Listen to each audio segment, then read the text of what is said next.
Hi, everyone. Thank you for joining us again today, and welcome to episode 2 of our series on Microsoft Teams and Teams calling in particular. My name is Leigh Henderson. I'm the Director of Consulting in Asia Pacific, and today I'm joined by Mr. Zach Bennett. Hi, Zach. Hey everyone. So today we're going to be talking about global calling local costs. This is the business case for Operator Connect. And what we're really trying to focus on here is how Operator Connect can benefit your business at a global level, and some of the business cases around that.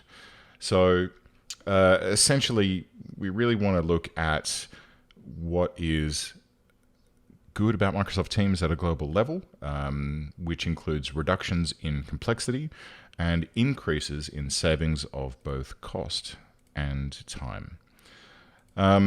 So Zach, let's start off and talk about some of the challenges of using multiple solutions across the globe. Yeah, I think one of the big ones is when you're looking at multiple solutions, or you're a global customer with multiple solutions around the globe. Maintaining those contracts and support mechanisms across those different solutions as well. It's going to be quite painful for you as an organization. Another one as well is not having the ability to see your global spend, so you kind of lose that visibility of usage and spend when it is split across multiple solutions across the globe. Absolutely. I mean, if you look at other solutions that you may already be using, and with that I'm obviously alluding to something like Microsoft Teams or M365, or even if you're just using Outlook, right? That's a single solution. It's a single provider solution. And that leads us into the benefits of consolidating all of those solutions, getting rid of those multiple contracts, getting rid of multiple support teams, or multiple, external support teams that you may be relying on. And you're benefiting from, you've got a global provider because, it's flexible because it's an as-a-service solution. Taking M365, take that further. It's a global network. It's got a global management portal. There's a global support team that looks after it. And it has a global price point. That's the way that a global solution can provide you with those benefits. And I think that when you look at Teams calling and you look at Operator Connect, there are ways that you can replace those individual solutions with that one provider to map out all of your locations and give you all of those benefits. That global network, the global management portal, the global support team, they can be made available through Operator Connect. And the beautiful thing here is it's actually not something that's it's not unqualified. So, I mean, the sort of core of this meeting or this webinar today, we'd like to sort of have a bit of a pick apart. So Forrester was commissioned by Microsoft recently to write a white paper to really break down the total economic impact of Teams Phone specifically. And they really went deep into a number of different benefits of moving to Teams calling from an economic point of view. So it is called the total economic impact of Microsoft Teams Phone. And I mean, I don't know about you, Zach, but it was a really interesting read for me to see how they broke down each of the individual sort of cost benefits and really dive into how those benefits can yield a savings for a business across the globe. So, I mean, the first one would be the productivity and time saving improvements. Yeah. Yeah.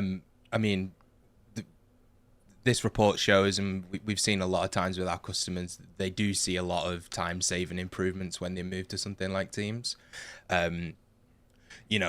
being able to do things such as call escalation, in previously in other systems, if you were tied to a desk phone or something like that, you're on the phone with someone, it can be quite cumbersome to, okay, let me hang up the phone, open up Outlook, see who's available, and then check schedules, send an email out, and then you're in email ping pong. Oh, I'm not available. I'm not available. With something like Teams, it's a lot quicker. You can even escalate calls. So we can start in a PSTN call, escalate that to a Teams meeting, start adding people in straight from there, and that's where you're going to see a real time saving benefit. Absolutely, and I mean I see that on a daily basis, and I see the time saving that you get to appreciate from that really goes beyond just avoiding that whole scheduling thing, because if you can just ping people and drag them into a call, great, cool, that's nice and quick. But if one person isn't available, it doesn't spoil the Sunday roast. You can record that meeting and then distribute the meeting notes. Like, you can take notes in the meeting, distribute the recording and the meeting notes and AI generated meeting notes, but we'll get to that in the last episode of our series. And even if that person is like off on sick leave, for example, they can still see that recap the next morning when they come in, or the next day that they're online, and they can see that recap. They can communicate with their friends through the chat in that meeting, which is still active. It's just a much more streamlined way of communicating than the old-fashioned let's set up an email and find out when everyone's available for a meeting. It really is quite powerful in that respect. Yeah, it definitely is. Sorry. I think one of the other ones that was really stark for me was when they dove into retiring legacy solutions. Yeah, there's it's probably one of the biggest places you're going to see a cost saving when you're starting to retire those legacy solutions. Things like support. A lot of these legacy solutions sometimes will be going end of life or end of service. So support contracts on these solutions tend to creep up when that happens, and they'll get very expensive. I've had nightmare scenarios with customers where they've got an aging 20-year-old PBX, and if it falls over, they're searching eBay for replacements. Oh yeah, and that's a crazy price gouging and everything that would be associated with that. Actually, I've got a nice story to add to that one. So I've had a couple of guys. So, my background before I moved into Microsoft Unified Communications, I was a PBX engineer, and I specialized in a number of different platforms, and one of them was Alcatel-Lucent. And there was a number of cards, a number of platforms that Alcatel-Lucent released. One of them was very popular here, and after a certain period of time, they were end of life and no longer manufactured. And a number of the engineers that I used to work with made a nice they made a nice job selling reconditioned, recovered cards for those platforms, because when they went pop, there was no replacement.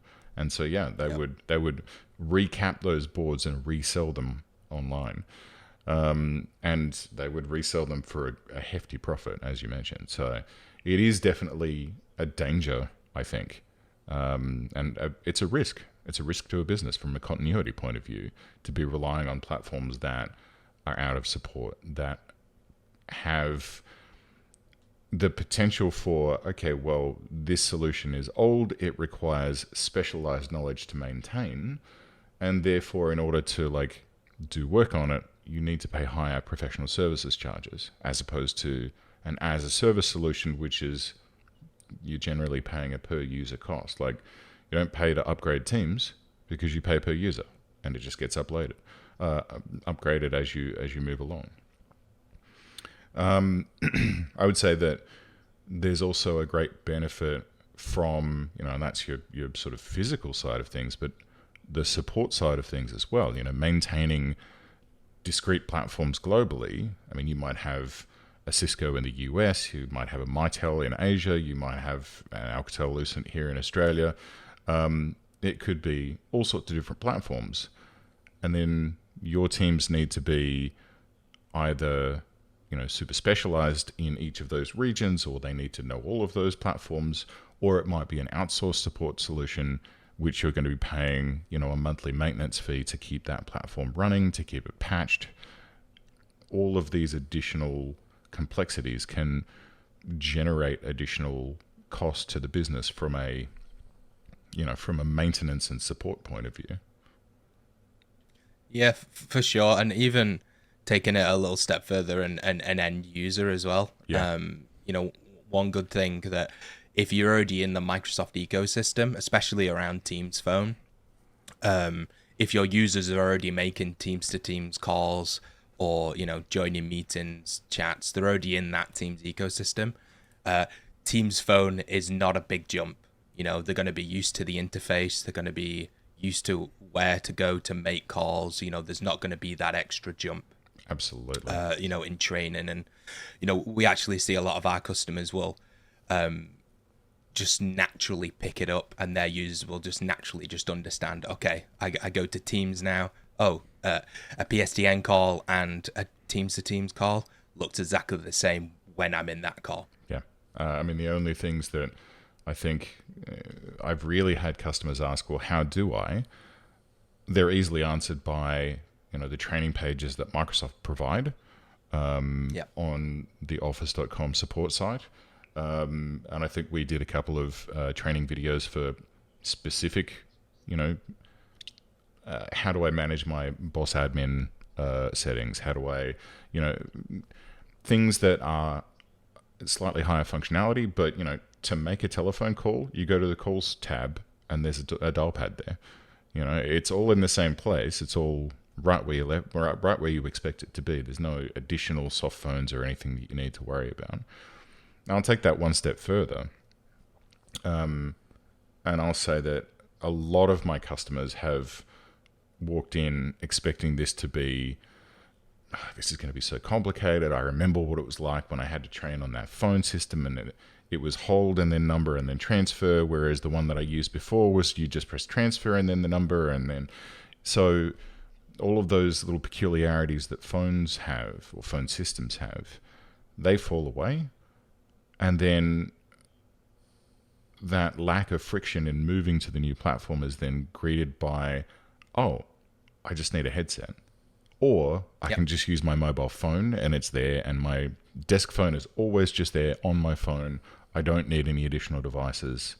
It gives them a lot more freedom to be working from where they need to be to suit their working style. And yeah, it is just, users just tend to be happier once they've ported to Teams or Teams calling. And that, I think that also extends to the admin staff, right? Because your admin staff, like if you had specialist teams in the past, they would have needed to, telnet in or SSH into the system, or there was a specialized website that they needed to log into, but not with Teams calling, right? Yeah, a lot of or everything you can do with Teams calling, will be available in the Teams admin center or via PowerShell to some extent. And if you're working with an Operator Connect provider that also has, a global management portal, someone like LoopUp, for example, that you can get some potential extended functionality from those portals as well. Well, that calls back to our talk earlier about, the benefits of a global solution. A global admin portal means that you, and I'll take ours as an example, you can have that standing alongside of Teams Admin Center, right? So you can have your admins using Teams Admin Center to do the heavy lifting, so call queue management, that sort of thing. But you can delegate the management of numbers down to regular, an office manager, for example, without having to give them a full admin account in Teams. They can just be assigned, okay, well, you're allowed to manage telephone numbers for the Los Angeles office, right? And they can just add and remove numbers to users, or as a user comes online, they can just online that user with a number, and they can be given the level of access that's required of them. without having to, as I say, assign them an admin account, and broaden the level of access that people just probably don't need. And then there's, your global visibility of reporting and accounting. And I mean, the reporting's a pretty impressive one, I think. It's a very important one from a global level. Because if you were to look at, a lot of customers at the moment, if you've got, 50 offices around the world, it's very difficult to collate that information up and say, all right, well, what are we actually spending on telecommunications globally? Yep. With a global provider, you can just open a dashboard and see it.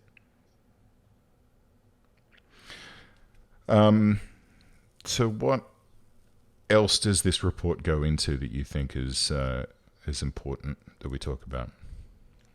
I think one of the key things that this report mentions as well is around, effectively, it goes into a little bit of depth around some enterprise customers and SMB customers, and shows some of the benefits, cost metrics associated to each type of those customers. Mm-hmm. A key thing that this report shows is, between enterprise and SMB, approximately an ROI of 145% was seen, and with a payback period as well, which is the important point, when in under 6 months. So it kind of really shows that when you start to move to Microsoft Teams Phone, you start to see those benefits quite quickly. It's not something that you're going to actualize over the next 3-6 years, for example. You're going to start to see those benefits very quickly. Absolutely. And it's, I think it's very important too that, for me, when I was reading that report, that they showed their workings. There were four customers from each, the enterprise and the SMB, and they dove deeply into, all right, well, here's our framework, here's our methodology, here are our assumptions, and they had to make some. Here are our calculations behind the financial models, and here's a look at what the customer journey was in each of those cases. And it really gives you a deep idea into, all right, well, here are the numbers that they've used. Here is the journey that they've discussed with this customer. And that way, I think anyone out there can sort of have a look at it, and using your figures, you could plug those in and really have an idea of, all right, well, if they've seen these sort of numbers, here's where I'm at, or here's where my business is at. What sort of figures could we see? What sort of benefits could we see? And how quickly could we see those come through? And talking of customer journeys, so we've been working with a number of different customers, but we thought we'd sort of pick one of them out here to discuss. I mean, Zach, I think this is one you're fairly familiar with. Do you want to tell us a bit about them? Sure, yeah. So this is a global consulting firm with around 7,000 employees and around 30 countries. So they came to us with the rationale of, they had this disparate kind of solution across the globe. A patchwork. They wanted to, patchwork of providers. And they really wanted to consolidate that into one single global vendor. They'd already chose Teams, so they knew that they wanted to move to Teams as an organization, but they were finding when they were speaking to certain providers, we're really good in the US, but we can't do EMEA, and vice versa. So we had a chat with them, and effectively all of the locations we could satisfy, and we could help them out in. So another thing they wanted as well was a global management platform. So, we've mentioned it before, but our cloud telephony admin portal, it was key for them that users in the US, because they are a truly global organization, they could scope their admin's usage. Yeah. So someone in the US doesn't need to configure or know what's going on in Singapore, for example. Yep, absolutely. So they wanted to be able to have that kind of role-based access and that scoping between their admin users. And then lastly, they needed that Teams phone expertise. So that's where, LoopUp came in with our consulting team and voice engineers, and we're able to step them through that migration from their existing PBX to Teams phone. If memory serves, for them, the first piece of expertise was really because they wanted a proof of concept. They wanted to know, all right, well, how's this going to work?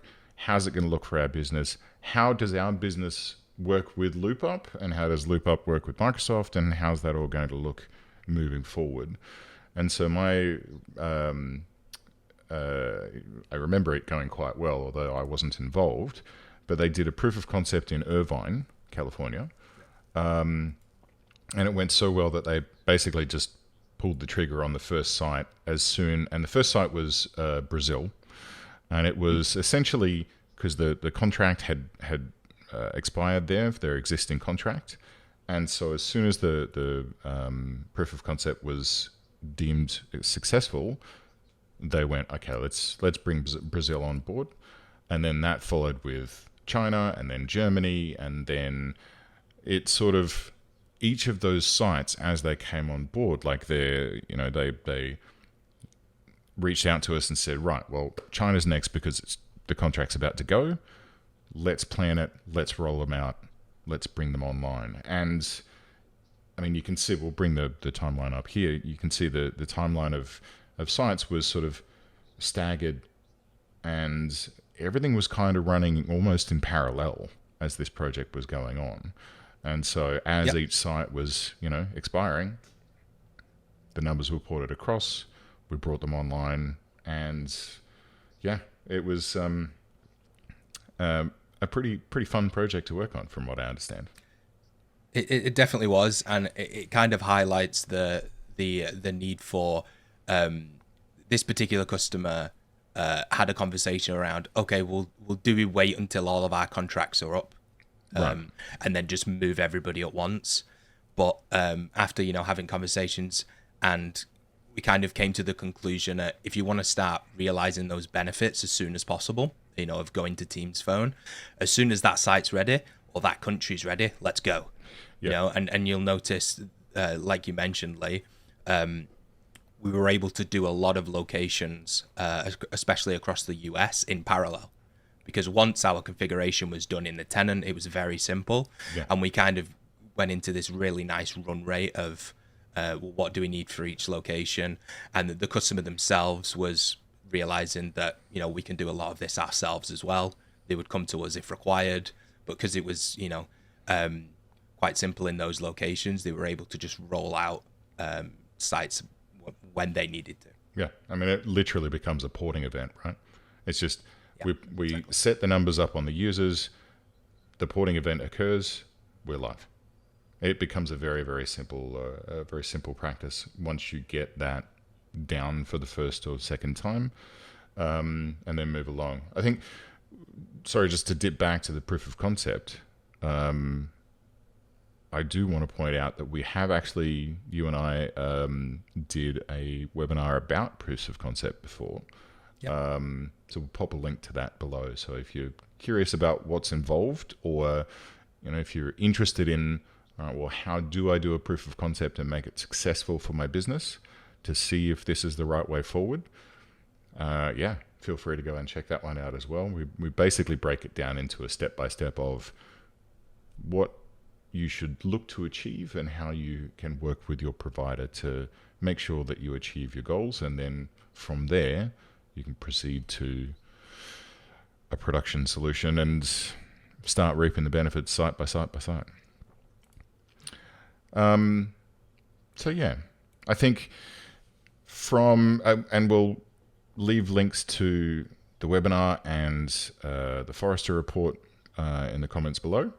I think from an operational and flexibility point of view, and from a cost point of view, we really want to impress that this report does lay out just how beneficial a single global provider can be, whether that's Microsoft for your M365 solution, or with an OC partner that covers all of your locations from a Teams calling point of view.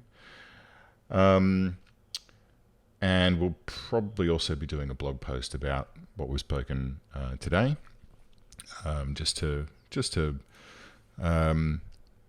go a little bit deeper. But yeah,